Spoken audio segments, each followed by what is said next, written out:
Ladies and gentlemen, it has come to my attention via commercials on TV and via the news, one of them being a commercial for a smartwatch and the other one being a news article from USA Today. And I'll make an attempt to put the link down in the bottom. But apparently, in the month of January, the second Friday of the month is what they refer to nowadays as National Quitters Day. Now, fortunately for me, when it comes to this subject, I have a little bit of extensive background telling people not to do such a thing. It's well documented on this channel. I've said never give up, the common cause of failure, blah, blah, blah. You know the spiel if you've been here. But to hear that the second Friday of January is now known as National Quitters Day, it has entered the English lexicon, so to speak. I have a few ways or a few suggestions that maybe we can eradicate this problem. With the first one being not to pick an arbitrary date to try and transform and change your life. What's so special about January 1st? If you do a little research, you may call into question why this is the beginning of a new year anyway. I mean, everything's dormant. See that tree over there? No leaves. Everything is in a state of stagnation and rest at this point.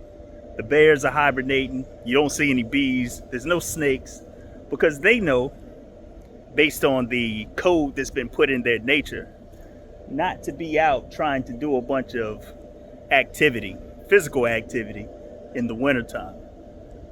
Somehow or another, we as humans have been duped, tricked into believing that this is the opportune time to make changes to our lives. I had notes written on this subject, but I had to just come off the top of the head because I find myself in York, Pennsylvania on a nice snowy 15-degree day.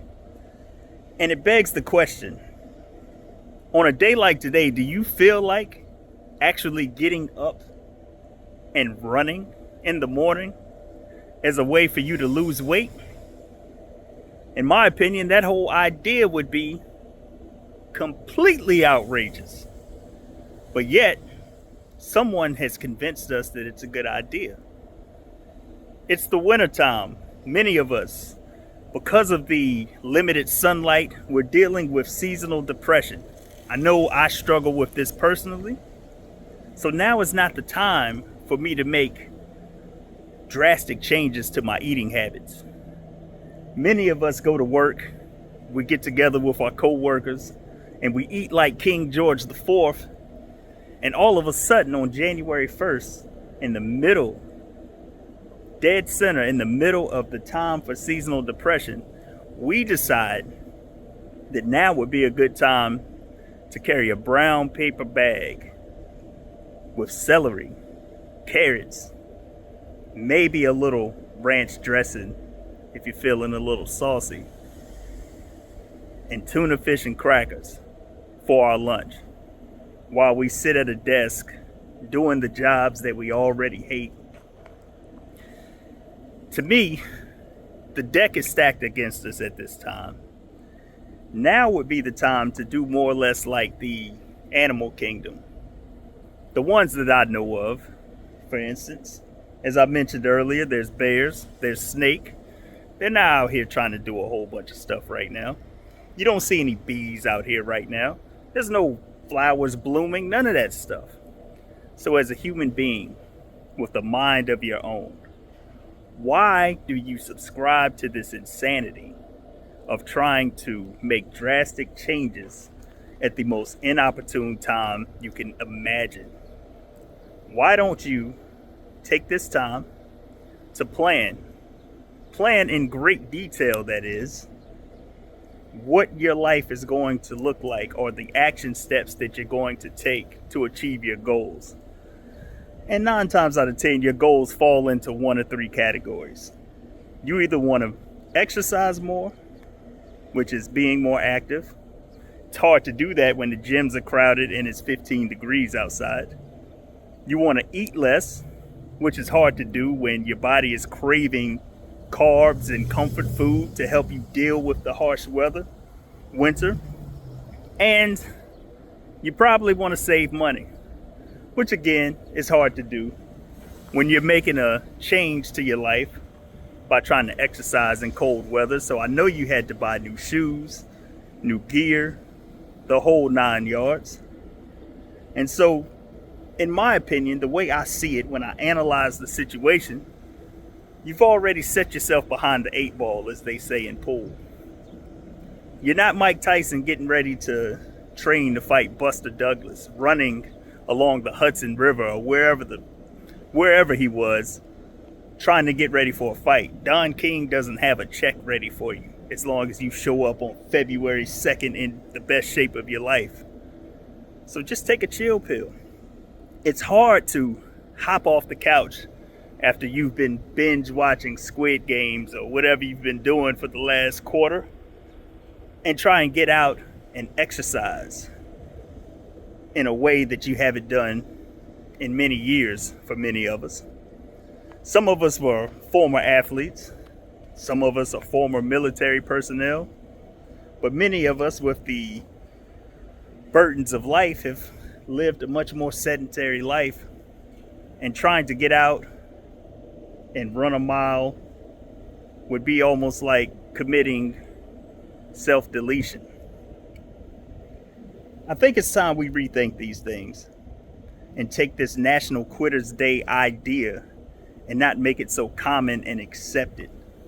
How about instead of National Quitters Day, instead of New Year's resolutions that have to be started on New Year's Day, why don't we push that back until we feel better based on the weather, until we have more opportunity to be outside and when we feel like moving.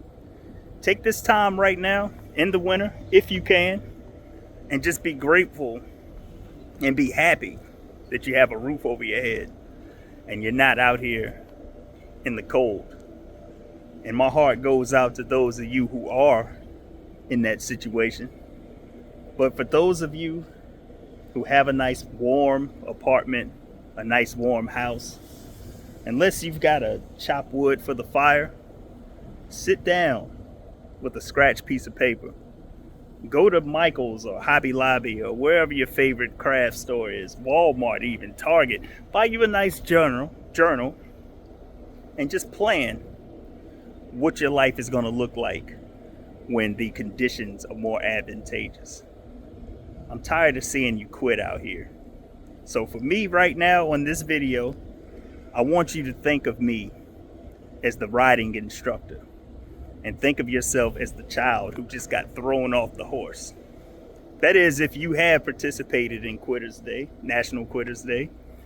If you haven't, salute to you. You're doing a great job and keep going. But if you've been thrown from the horse, I'm your imaginary riding instructor, yelling at you, not physically, but in spirit, to hop back on the horse. Because it's too early to quit the goals that were so important to you just a month ago. And it's definitely completely outrageous to wait until this time next year to try and restart those goals again. I hope you enjoyed this video. I'm going to get myself out of the cold because I think I've got a little of that frostbite in my hands. Well, it's not that serious, but I got to get out of here and get into the warm inside. I'll catch y'all in the next one.